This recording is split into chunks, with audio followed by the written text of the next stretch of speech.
بسم اللہ الرحمن الرحیم۔ اصول الشاشی کے پہلے باب خاص عام مشترک معول کے سبق نمبر 1 مقدمے میں خوش آمدید۔ آج کے سبق میں ہم مقدمہ اور مصنف کا مختصر سا تعارف پڑھیں گے۔ پہلا باب ہے خاص عام مشترک معول، سبق نمبر 1 ہے مقدمہ۔ تو سب سے پہلے اس کتاب کے بارے میں ہم مختصر سا سمجھ لیں۔ اس کتاب کا نام ہے اصول الشاشی۔ اب اس کے لکھنے والے کون ہیں؟ اس کے لکھنے والے مصنف رحمۃ اللہ علیہ کے بارے میں کتب کے اندر کو زیادہ تفصیل نہیں ملتی۔ حضرت نے گمنامی کی زندگی گزاری اور اپنا نام کو ظاہر کرنا بھی پسند نہ کیا، لیکن مصر کے اندر جو یہ کتاب چھپی تھی اصول الشاشی، اس میں حضرت کا جو مصنف کا نام لکھا گیا تھا وہ اسحاق ابن ابراہیم الشاشی السمرقندی لکھا گیا تھا۔ البتہ ملا کاتب خلیفہ ملا کاتب چلبی نے جو لکھی ہے کتاب، اس میں حضرت نے اس کتاب کا نام لکھا تھا کتاب الخمسین۔ خمسین عربی میں کہتے ہیں 50 کو۔ تو اس کی وجہ بھی لکھی تھی کہ مصنف رحمۃ اللہ علیہ نے جب یہ کتاب لکھی تھی تو اس وقت ان کی عمر 50 سال تھی، اور نام ان کا حضرت کا لکھا تھا حضرت نظام الدین الشاشی رحمۃ اللہ علیہ۔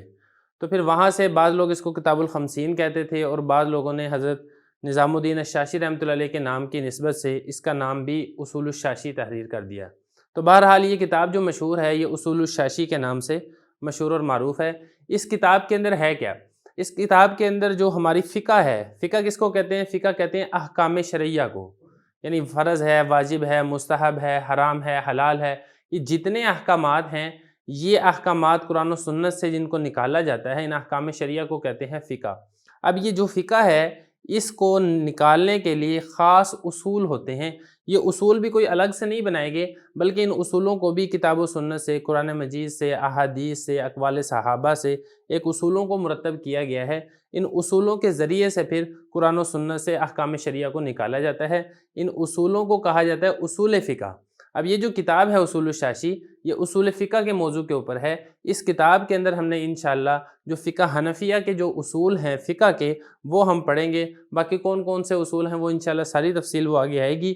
آج کے سبق کے اندر ہم نے مقدمے میں جو حضرت نے شروع میں اللہ کی تعریف کی ہے، حضور صلی اللہ علیہ وسلم کے اوپر درود و سلام بھیجا ہے، اور اسی طریقے سے علماء کی تعریف کی ہے، ہم نے آج کے سبق کے اندر وہ پڑھنا ہے۔ تو سب سے پہلے آپ عبارت دیکھ لیں۔ الحمدللہ الذی اعلی منزلۃ المؤمنین بکریم خطابہ ورفع درجۃ العالمین بمعانی کتابہ وخص المستنبتین منہم بمزید الاصابۃ وثوابہ والصلاۃ علی النبی واصحابہ والسلام علی ابی حنیفہ واحبابہ۔ تو اب اس کا ترجمہ بھی دیکھ لیں۔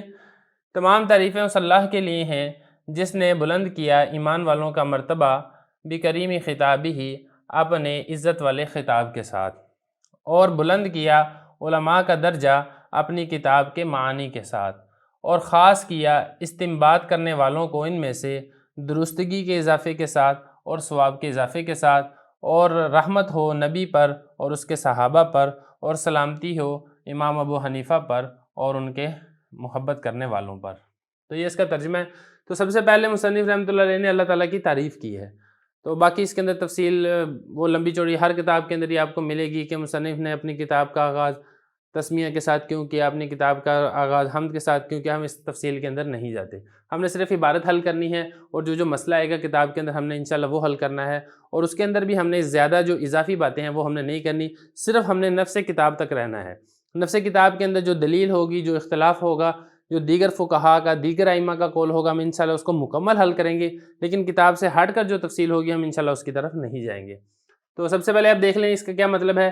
تمام تعریفیں اس اللہ کے لیے ہیں جس نے بلند کیا ایمان والوں کا مرتبہ بکریم خطابہ۔ اس میں ذرا دیکھ لیں، یہ جو بکریم خطابہ ہے نا، یہ اصل میں خطابہ الکریم تھا۔ خطاب موصوف تھا اور کریم یہ اس کی صفت تھی، لیکن اس میں کیا کر دیا گیا کہ صفت کو موصوف کی طرف اضافت کر دی گئی۔ حقیقت کے اندر، اصل کے اندر خطابہ الکریم ہے، مثلا عزت والا خطاب۔ اب اس کا کیا مطلب ہے کہ اللہ تعالیٰ نے ایمان والوں کا مرتبہ بلند کیا اپنے اچھے خطاب کے ساتھ۔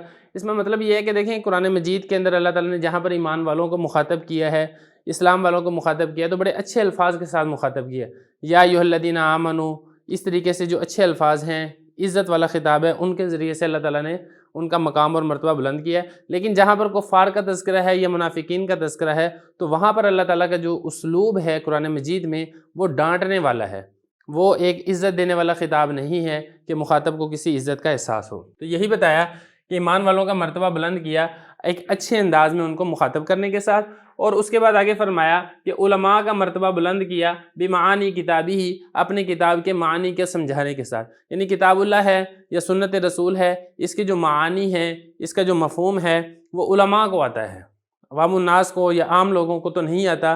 ان کو چونکہ اس کا معنی آتا ہے تو اللہ تعالیٰ نے ان کو اپنے کتاب کا علم دیا، جس کی وجہ سے ان کا جو مقام اور مرتبہ ہے وہ عام مسلمانوں سے اللہ تعالیٰ نے بڑھا دیا ہے۔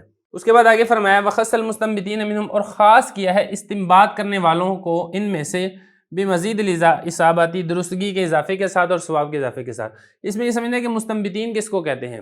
مستنبطین یہ استنباط سے ہے، استنباط کہتے ہیں نکالنا کسی چیز کو۔ تو یہاں پر کیا مراد ہے؟ یہاں پر مراد ہے مجتہدین۔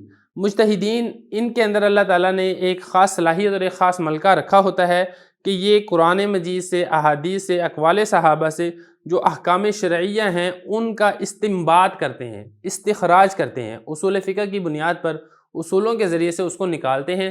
تو اللہ تعالیٰ نے ان کا مقام اور مرتبہ عام مسلمانوں سے بھی بڑھایا ہے، علماء سے بھی بڑھایا ہے، کیونکہ علماء کے اندر یہ صلاحیت نہیں ہوتی کہ وہ اصولوں کے ذریعے سے وہ مسائل کا استنباط اور استخراج کریں۔ یہ کام فقہاء کا ہے، یہ کام اجتہاد کرنے والوں کا ہے۔ ان کو مجتہدین بھی کہتے ہیں، ان کو مستنبطین بھی کہتے ہیں۔ تو اللہ تعالیٰ نے ان کو خاص کیا ہے۔ کیسے خاص کیا؟ بھی مزید الاصابتی، درستگی کے اضافے کے ساتھ۔ دیکھیں جو مجتہد ہے جب وہ کتاب اللہ سے، سنت رسول سے، اجماع سے، قیاس سے جب کسی حکم کا استخراج کرتا ہے، اگر اس نے صحیح استخراج کیا ہے تو اللہ تعالیٰ اس کو دوہرا اجر دیتے ہیں، اور اگر اس کے استخراج کرنے میں، حکم نکالنے میں کوئی غلطی اور کوتاہی ہو گئی ہے تب بھی اللہ تعالیٰ اس کی اس کوشش کے اوپر اس کو اجر اور ثواب ضرور عطا کرتے ہیں۔ تو یہی فرمایا کہ خاص کیا استنباط کرنے والوں کا، منہم ان میں سے، کن میں سے؟ ان علماء میں سے، کیونکہ یہ علماء ہی ہوتے ہیں، البتہ ان کا جو علم ہے وہ عام علماء سے ایک درجہ بڑھ کے ہوتا ہے۔ بمزید الاصابتی، اصابت کہتے ہیں درستگی کو، صحیح ہونے کو، اضافہ کرنے کے ساتھ، اس میں ان کی درستگی اور صحیح جو ہے وہ اللہ تعالیٰ اس کو زیادہ عطا کرتے ہیں اور ثواب بھی زیادہ عطا کرتے ہیں۔ آگے فرمایا صلاۃ و سلام، و صلاۃ کا مطلب مشہور اور معروف ہے کہ جب اللہ تعالیٰ کی طرف اس کی نسبت ہو، اس کی مراد ہوتی ہے رحمت، تو مصنف فرما رہے ہیں کہ اللہ کی رحمت ہو کس پر؟ اس کے نبی کریم صلی اللہ علیہ وسلم پر اور ان کے تمام صحابہ پر، اور سلامتی ہو امام ابو حنیفہ پر و احبابہ۔ احباب جو ہے نا یہ حبن کی جمع ہے، مراد محبت کرنے والے۔ یہاں پر مراد ہیں امام ابو حنیفہ رحمۃ اللہ علیہ کے جو خاص شاگرد ہیں، ائمہ ثلاثہ جن کو کہا جاتا ہے، اور وہ کون ہیں؟ امام ابو یوسف رحمۃ اللہ علیہ، امام محمد رحمۃ اللہ علیہ اور امام ظفر رحمۃ اللہ علیہ۔